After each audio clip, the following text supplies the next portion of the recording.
بسم اللہ الرحمن الرحیم۔ السلام علیکم محترم ناظرین، یزید کی عبرتناک موت تمام کافروں کے لیے سبق ہے۔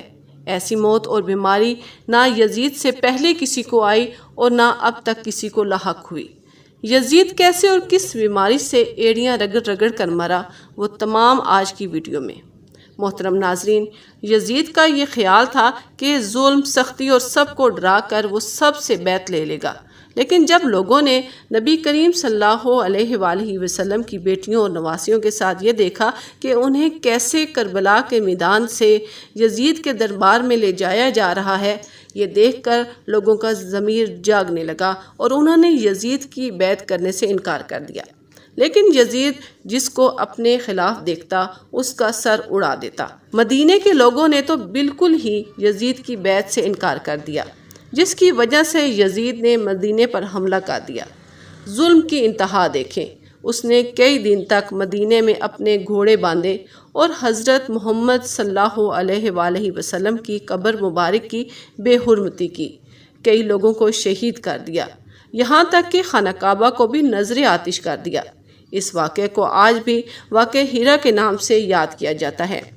یزید نے حضرت حسین رضی اللہ تعالیٰ عنہ کو اور ان کے تمام خاندان کو شہید کر ڈالا اور قید کر ڈالا۔ یہ وہ مظالم تھے جو بے حد افسوسناک تھے۔ محترم ناظرین، واقعہ کربلا کے کچھ عرصے بعد ہی یزید کو ایک ایسی بیماری لاحق ہوئی جس کا انسان نے کبھی تصور بھی نہیں کیا ہوگا۔ واقعی اللہ کا انصاف آ پہنچا۔ یزید کو پیٹ کا درد اور آنتوں کا درد شروع ہو گیا، وہ پانی بھی نہیں پی سکتا تھا۔ جس طرح اس نے کربلا کے میدان میں مسلمانوں کو پیاسا رکھا، یہ اس کی سزا تھی۔ یزید کو پیاس لگتی، لیکن جب وہ پانی پینے لگتا تو اس کی آنتوں اور پیٹ میں آگ لگ جاتی اور وہ درد سے خوفناک طریقے سے چلانے لگتا۔ جس طرح مچھلی پانی کے بغیر تڑپتی ہے، اسی طرح یزید تڑپتا رہتا، اس کی آنتیں جلنے لگتیں۔ اس وقت کے حکیم بھی پریشان تھے کہ یہ آخر کیسا لا علاج مرض ہے۔ اس کے پیٹ میں کیڑے پڑ چکے تھے، اس کے پاس سے بدترین بدبو آتی کہ کوئی حکیم علاج کے لیے بھی اس کے پاس نہ جا سکتا۔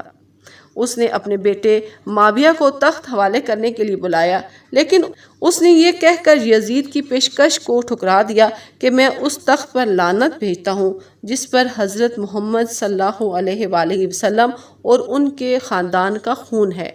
یزید کی تکلیف کم کرنے کے لیے اس کے حکیم اس کو بے ہوشی کی ادویات دیتے۔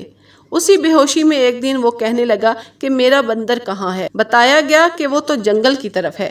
یزید گھوڑے پر بیٹھ کر باہر نکلا، گھوڑا دوڑاتے ہوئے وہ گھوڑے سے گر گیا، لیکن اس کا پاؤں گھوڑے کی نکیل میں پھنس گیا۔ یزید کو گھوڑا اپنے ساتھ ہی گھسیٹتا رہا۔ اسی دوران یزید کا سر ایک پتھر پر لگا اور وہ مر گیا۔ جب وہ مرا تو چیل کوے بھی اسے نوچنے کے لیے آ پہنچے۔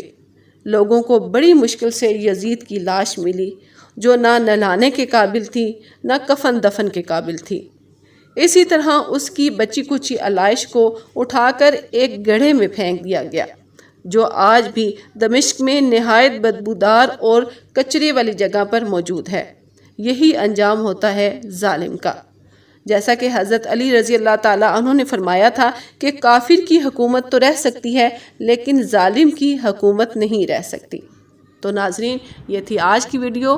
اگر آپ کو معلوماتی لگی ہو تو لائک ضرور کیجیے گا، اور آپ سے گزارش ہے کہ چینل کو بھی ضرور سبسکرائب کر دیا کریں۔ ڈھیر ساری دعاؤں کے ساتھ اللہ حافظ۔